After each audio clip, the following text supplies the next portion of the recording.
ओम शांति। आज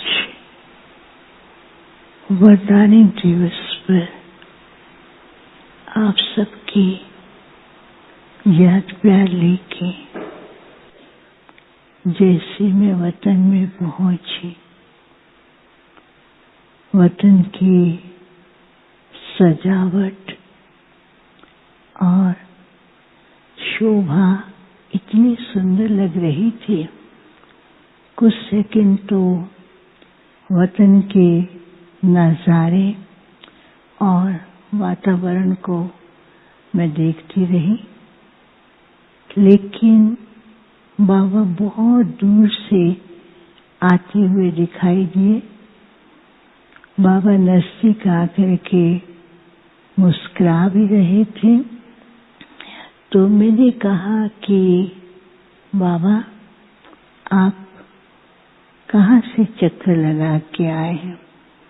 बाबा ने कहा आज बाबा पूरे विश्व के अंदर भ्रमण करके आए और खास ऐसे भक्तों के पास जो वर्तमान जो समय चल रहा है उस समय में अपने इष्ट को पाने के लिए या भक्ति के लिए कुछ तो लगन से, कुछ नियम प्रमाण, कुछ फर्ज अदाई से अपनी किस तरह से भक्ति कर रहे हैं। और बाप भी उनकी भक्ति, उनकी लगन और को देख करके बच्चों पर, भगत बच्चों पर तरस भी आ रहा था, रहम भी आ रहा था। लेकिन उनकी जो भक्ति के कारण बाप भी बंधा हुआ है उनकी भक्ति का रिटर्न देने के लिए। तो आज बाप दाता बन करके बच्चों के जो भी भगत बच्चे हैं उन भगत बच्चों की जो भावनाएं हैं, भावनाओं का भाड़ा दे रहे थे। कोई तो बहुत खुश हो रहे थे, कुछ देख रहे थे, कुछ महसूस कर रहे थे और कुछ ऐसे ही पुकार रहे थे। तो बाबा ने कहा, बाप को भी तरस आ रहा था कि दाता दे रहा है लेकिन लेने वाले उसके महत्व को कम समझ करके पुकार रहे हैं। फिर बाबा ने दूसरी तरफ क्या किया? बाबा ने कहा केवल भक्तों के पास नहीं, आज बाप ने सारे अपने बच्चों के पास भी सभी स्थानों पर चक्कर लगाया और बच्चे किस प्रकार से आज के दिन के महत्व को जान करके उसी लगन में ही बैठे हुए थे और बाप से मिलन मना रहे थे। तो बाप भी बच्चों के स्नेह के रिटर्न में उनको वरदानों से भरपूर कर रहे थे। फिर बाबा ने ऐसे कहा कि आओ बच्चे, तो वतन में देखती हूँ कि बहुत से भाई बहने एकत्रित हो गए। तो बाबा ने कहा देखो, कभी कभी बच्चे महसूस नहीं भी करते हैं, लेकिन बाप तो अपने बच्चों के पास हर रोज चक्कर लगाते हैं, क्योंकि बाप अपने बच्चों को कभी भूल नहीं सकते हैं। बच्चे कभी कभी अलबेले हो जाते हैं, लेकिन बाप उनके पास चक्कर लगा करके बच्चों को फिर से कई प्रकार की अनुभूतियां और वरदानों से भरपूर करते हैं। तो बाबा ने कहा आज बच्चों को बाप सैर पर ले जाएंगे। तो सब बहुत खुश होने लगे। तो बाबा जैसे एक पहाड़ी पर पहुंचे तो सब बच्चे भी पहाड़ी के, बाबा ने कहा सब बच्चे पहाड़ी पर पहुंचो। तो जैसे वो पहाड़ी पर पहुंचने के लिए कहा, उस पहाड़ी के ऊपर एक बहुत सुंदर ट्रांसपेरेंट मंदिर की तरह नहीं था, लेकिन ट्रांसपेरेंट कमरा था और उस कमरे से इतनी लाइट निकल रही थी और वो लाइट से चारों ही तरफ वातावरण बहुत सुंदर हो रहा था और बीच में से एक बहुत चमकती हुई लाइट थी। उस लाइट को जैसे कंसंट्रेट करते थे उससे तो ऐसा था कि चारों ही तरफ वरदानों की वर्षा हो, तो ऐसा दिखाई दे रहा था। तो बाबा ने सब बच्चों को कहा कि आप भी पहाड़ी पर आओ। तो बच्चे क्या करते थे, उड़ने के लिए पुरुषार्थ कर रहे हैं और उड़ने का पुरुषार्थ करते थे। आधे तक उड़ते थे और कुछ तो आधे तक रह जाते थे। कुछ वहां नीचे खड़े हुए बाबा को कहते, बाबा कुछ भेजो, उड़न खटोला भेजो, पुष्पक विमान भेजो, ताकि हम यहाँ पर पहुंच सके। तो बाबा ने क्या किया, एक बहुत सुंदर उड़न खटोला भेजा और बच्चों को कहा हर एक अपने अपने उड़न खटोले में बैठ करके ऊपर पहुंचे।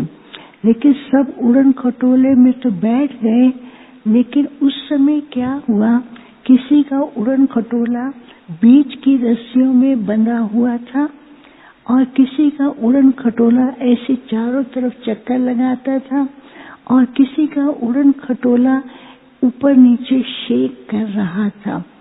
तो बाबा ने कहा, देखो बाप जो है बच्चों को समय अनुसार इष्ट रूप बनाना चाहते हैं, क्योंकि भगत अपने इष्ट को देखना चाहते हैं।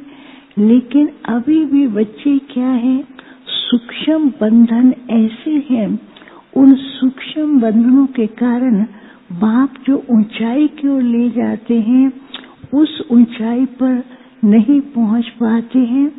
दूसरी बात बाबा ने कहा, अभी भी कई बच्चे ऐसे हैं जो कई तरह के संकल्पों के खेलों में घूमते रहते हैं, चक्कर लगाते रहते हैं।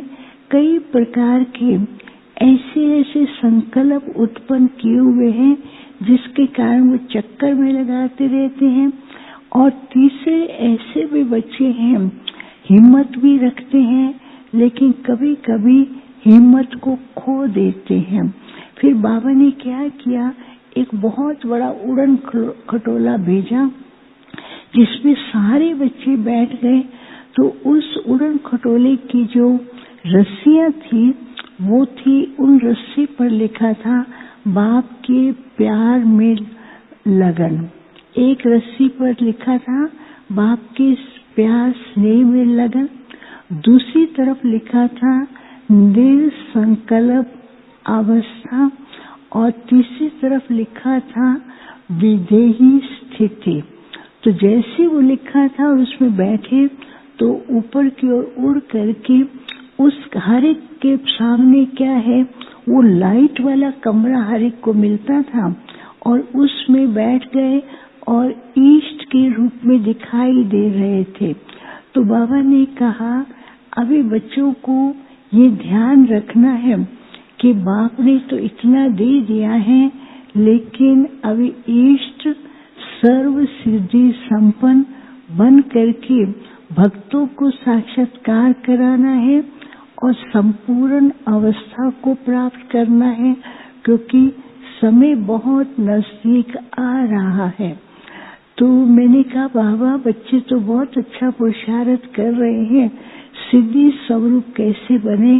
तो बाबा ने कहा, बाप ने बीच बीच में बच्चों को ध्यान भी खिंचवाया है कि अपने पांचों स्वरूपों का जितना गहराई से सूक्ष्म रीति से पुरुषार्थ करेंगे उतना ही खुद भी अनुभव करेंगे कि हर कदम पर सफलता है, बाप साथी है और दूसरों को भी वैसा अनुभव कराएंगे।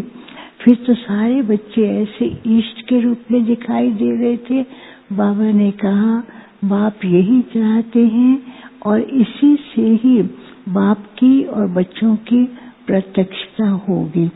फिर तो बाबा को भोग स्वीकार कराया और बाबा ने सब बच्चों को भोग स्वीकार कराया और भोग स्वीकार कराते हुए बाबा दृष्टि देते हुए कहा, बच्चे समय बता रहा है अपनी आंतरिक स्व स्थिति को शक्तिशाली बनाना है।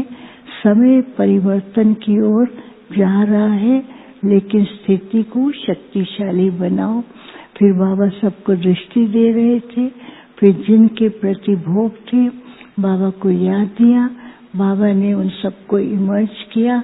बाबा ने कहा, ये बच्चे तो पहले से ही बाप के पास वतन में पहुंच गए थे और बाप ने उनको हर तरह से भरपूर किया है और सबको याद दिया। ओम शांति।